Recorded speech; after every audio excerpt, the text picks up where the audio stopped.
This time on Shooting USA, it's black powder, both muzzleloader and cartridge guns to preserve the famous competition from the past. It's Creedmoor 135 years later and the famous guns from the period. This is Shooting USA, reporting the stories of America's shooting sports.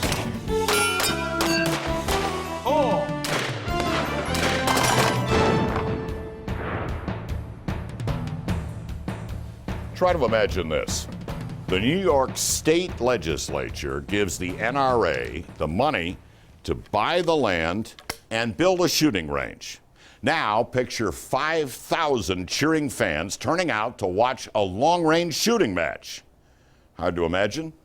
Well, it really happened nearly a century and a half ago, and today's fans of the old rifles are now making sure that remarkable event lives on in spirit.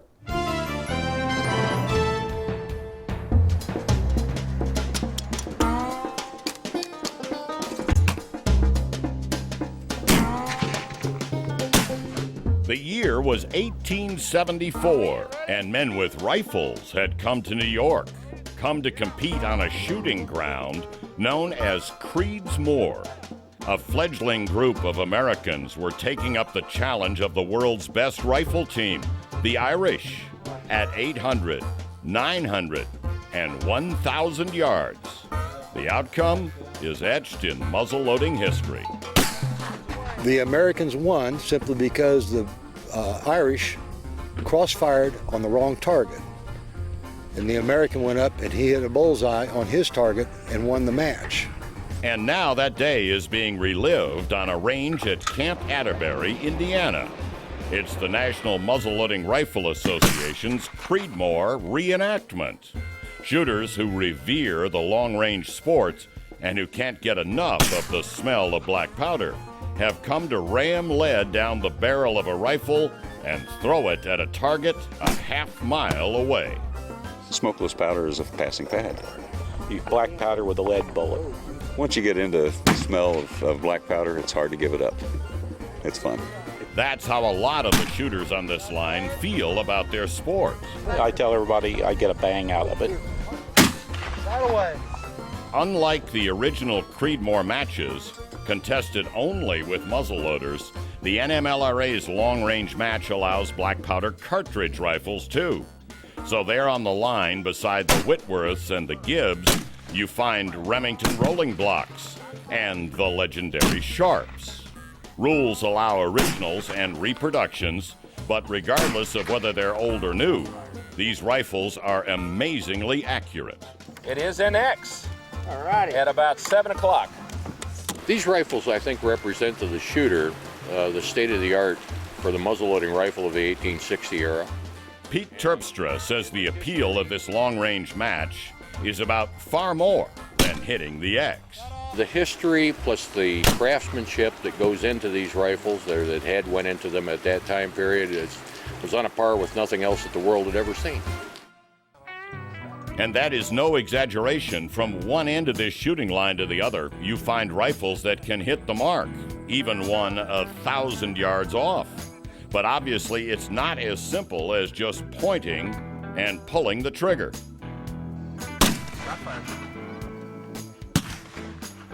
It is an X. Ray Hopkins is a former national champion and a long-range world record holder. He knows his sport and its many variables. First among them is trajectory. The arc of a bullet at 900 yards can be more than 40 feet. Get back to 1,000, we'd be pushing close to around 50. Is that right? 55, yeah. And with a muzzle velocity in the range of 1,300 feet per second, the wind has more than 2 full seconds to act on every shot. I always look before I shoot. I look to the left, look to the right, see what the wind's doing, the tropical trees are doing. To the left, yeah. Anything that can help give me an idea of what the adjustment should be. It's kind of like putting English on a cue ball. You're curving that bullet into the wind and letting the wind act on it to blow it back where you want it. And plus gravity's acting on it. And take a look at the Mirage. It's like trying to hit a moving target. I haven't found paper yet. Okay, hit right in front of it, threw dirt on it. Oh, okay. Oh, that's good. We know where it is anyway. Come up 20 off of that. All right. 1, 2. It's all about knowing how to tweak the sights. He's challenging himself. When you're building your own ammunition and casting your own bullets, and then you've got to call the wind, the light, and the mirage out on the range, it adds a few more dimensions to what you're doing, and it's not easy. No, it's not, but there is help for these shooters within the rules to get their rifles sighted in. Sighter shots are unlimited. Slings and cross sticks are allowed, and half a mile from the firing line, shooters then take turns in the pits, marking targets to signal the spotters where their shooter's last shot hit. That way, competitors can make adjustments between every shot. There's his new bullet hole. Turn this around because you want the white out so they can see it.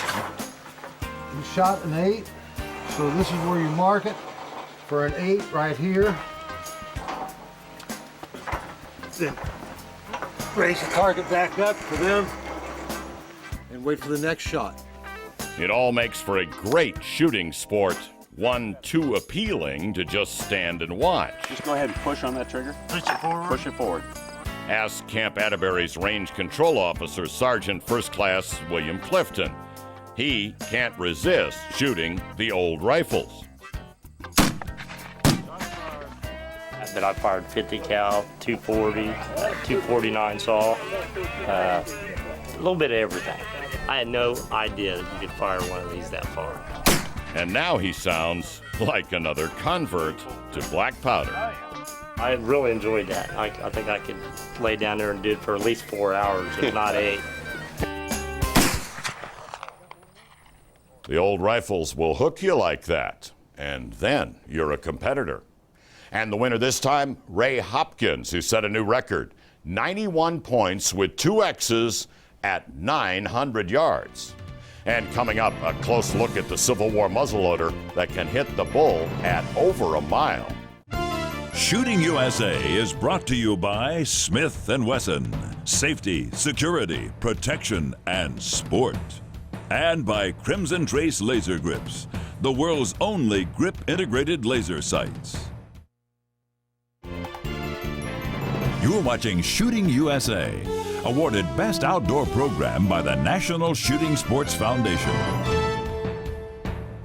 One of the founders of long-range shooting thought this was the perfect projectile. 530 grains of lead, 451 caliber, 1 3/8 inches long. Perfect for long-range stability. And we're not about to question Joseph Whitworth when this bullet fired from his rifle can hit the X at more than a mile. Shots away, shots away. This is the rifle that launched a sport, long-distance target shooting. The famous Whitworth, designed in 1857 by Englishman Sir Joseph Whitworth. He originally built it for the British military to replace the Enfield musket.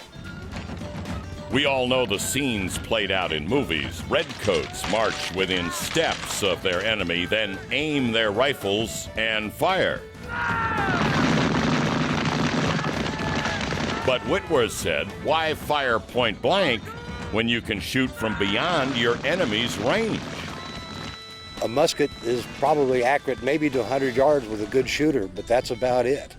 This rifle is accurate to 1,500 yards. Steve Swallow owns a Whitworth reproduction. He says, hard as it may be to believe, the British rejected this rifle. They finally turned it down because it wasn't the way they made war. In short, they deemed the Whitworth too revolutionary for 19th century warfare. Now, what kind of sense does that make? To me, none. I guess to them it did, but to me it made absolutely no sense whatsoever. But in America, the rifle made perfect sense to the Confederates in the Civil War. Southerners smuggled nearly 200 Whitworths through the Union's naval blockade and assigned the rifles to their finest marksmen. Confederate sharpshooters had confirmed kills at 2,000 yards, claimed kills at 2 miles. That's getting a little extreme, but you never know. they might have done it. Shot away, shot away. Here's why the Whitworth is so remarkably accurate. Its revolutionary rifled hexagonal bore. The bore itself is what's called hammered. You put a rod inside of it, and then it is hammered to that rod. Whitworth's drawings show the uniquely shaped projectile he designed to fit his six-sided bore. But the rifle was also quite capable of firing a cylindrical bullet. The bullet just Rifles to the line. sits in there. But when it actually is being fired, it will conform into those edges and will fit absolutely perfectly.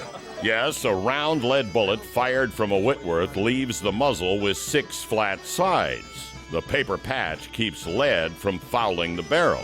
They were very, very accurate. Joe Hepsworth is loading powder in another rifle much admired by long-range shooters and firearms collectors alike. This is a John Rigby rifle, an original John Rigby. Is what I call a Model 1865. This is the type that the Brits shot with at Wimbledon in the 1860s. Like the Whitworth, Joe's original Rigby is nothing if not a work of art. Exquisitely designed, finely crafted, and remarkably accurate. Rigby and his rifles were also present in 1874 at the inaugural Creedmoor match. The Irish team was equipped with these rifles, and John Rigby was on the team. And as if one fine firearm were not enough, Joe owns a second long-range rifle, almost identical to the first. This rifle is a Charles Ingram, made in Glasgow, Scotland, about 1865 or so. Like the Rigby, Joe's Ingram is an accurate shooter and a classic English match rifle. Caliber .451 muzzle loading match rifle. There were specifications, and so therefore all the rifles are about the same. Joe says he can't get enough of this sport or these long-range rifles. The British were masters at firearms, and they certainly knew how to produce them.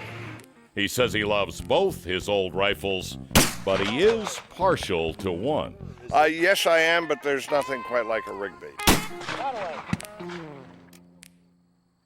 Well, here's another odd piece of history on Whitworths and Rigbys. In the 19th century, they competed at a famous English shooting range called Wimbledon.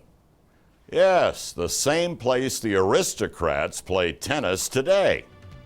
Well, coming next, an American long-range rifle with a story all its own.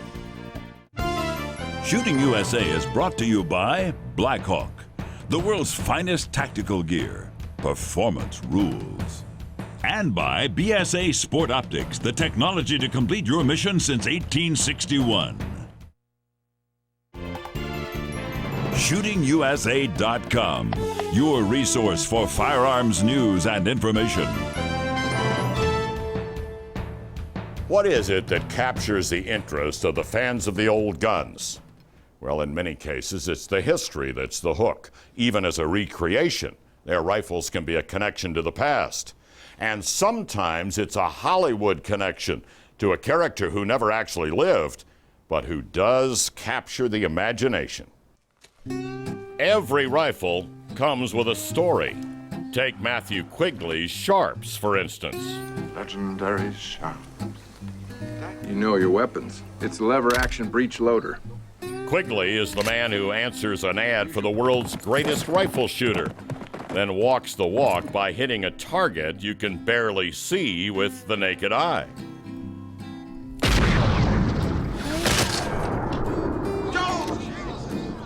So what does a movie have to do with the Creedmoor reenactment? Well, two things. First, Quigley Down Under is revered by traditional long-range shooters for sparking a resurgence of their sport. And two, you'll find the legendary Sharps here on the shooting line. Jim Davis' rifle is a Shiloh Sharps, a modern reproduction. But the one Steve Coop brought to this match, a Model 1863 carbine, is authentic in almost every detail. When he found this gun, it had a Ruger barrel on it. The he is the gunsmith who replaced that out-of-place Ruger barrel with an authentic octagonal barrel. Main features of the gun, though, from the Civil War era are still evident. In the butt plate, that's original. This is all original wood. It still also functions quite the same as any normal Sharps of that era does. Richard Woods tells a similar story of rifle resurrection. Only the falling block action is original on Woody's Winchester, but he's proud he saved this piece of history. The action's an original Winchester action that was made in 1888 for a Model 85 Winchester. And I found it several years ago and then had a gunsmith build me a rifle. Howard Markham has a humorous story to tell about his traditional muzzleloader. Buying his original Gibbs match rifle came down to a choice between his home and his hobby. I could have paid the mortgage off my house or bought the gun. I didn't ask my wife, she might have said no. Howard admits he paid a price with his wife when he spent the mortgage money on this handsome piece. We just didn't speak about it. Or anything else for a while. This is an original Alexander Henry from Edinburgh, Scotland, sporting target rifle. Rick Weber's match rifle is also a work of art. Crafted in 1872 with an adjustable cheek piece and fantastic engraving. But it's the rifle's history that fascinates Rick, and the history of the man who owned it. I've been doing some research, and the guy's name's Henry F. Dickens. And there's Henry F. Dickens, was Charles Dickens' son. Rick can't confirm it was Charles Dickens' son, but no matter, his rifle comes with a story. Wouldn't you just want to know the history of where it's been? You know, what it's done? You're just kind of thinking, where have you been for the last 120 years? You know, so it's kind of fun. Stories you'd love to hear if those guns could talk. But when the black powder cartridge guns do speak, this is one of the bigger voices. This is the 4590, 45 caliber, over 90 grains of black powder. 140 years ago, they got more power from lots more powder. And coming up, how today's shooters read the wind. The Army is next. Shooting USA is brought to you by Smith & Wesson. Safety, security, protection, and sport. And by Federal Premium Ammunition, because every shot counts. And by Henry Repeating Arms, made in America and priced right. Out of all you spend on shooting, this is the most important, a membership in the NRA. Join at shootingusa.com and I'll pay $10 for you. It's that important. You're watching Shooting USA, news and information for America's gun owners. If you're going to compete at Camp Perry in service rifle competition, you will have to compensate for the wind. We've got Sergeant Grant Singley on the 600-yard line to show you how it's done. Pro tips. The top professionals help you improve your game.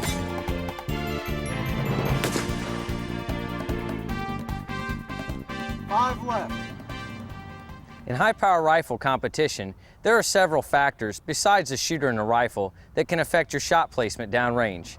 Today, I'm going to talk to you about reading the wind during high-power rifle competitions. The wind blows the bullet off its intended path as it moves downrange. A 5-mile-per-hour crosswind at 600 yards will move an 80-grain .223 bullet about 15 inches. You can see that being able to accurately read the wind will greatly enhance your success on the rifle range. To adjust for the wind, you have to determine its direction and velocity. We use the clock method when talking about direction. Winds from 2 to 4 and 8 to 10 o'clock are considered full value winds. Winds from 1, 5, 7, and 11 o'clock are considered half value winds. 6 and 12 o'clock winds have little or no effect on the round and are considered no value winds. You now have to determine the velocity of the wind. There are many indicators you can use. The most accurate is an electronic wind meter. You can also look at objects on the range, such as flags. Here are some guidelines on how the wind affects objects. 0 to 3 miles per hour, hardly felt on the shooter's face, but smoke will drift. 3 to 5 miles per hour, felt lightly on the shooter's face. 5 to 8 miles per hour, keeps leaves in constant movement. 8 to 12 miles per hour, will blow dust and loose paper. 12 to 15 miles per hour, causes small trees to sway. The primary way that shooters judge wind is by reading the mirage. What exactly is mirage? Mirage is the reflection of light through layers of air that have a different temperature than the ground. These layers are blown by the wind and can be monitored through a spotting scope to detect direction and speed. You can see what appears to be waves running across the range. This is the mirage. The waves appear to be running left to right, which indicates a wind coming out of the left. To clearly see the mirage through a spotting scope, you first bring the target into focus and then adjust the focus about a quarter turn counterclockwise. Now that you've seen what mirage looks like, let's watch as the coach reads the mirage and adjusts for it. Straight away. Straight away.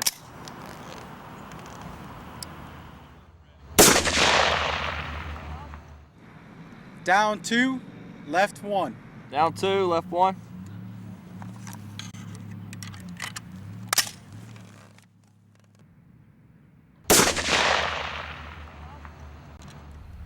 Remember, the two things you must determine in order to adjust for the wind are direction and velocity.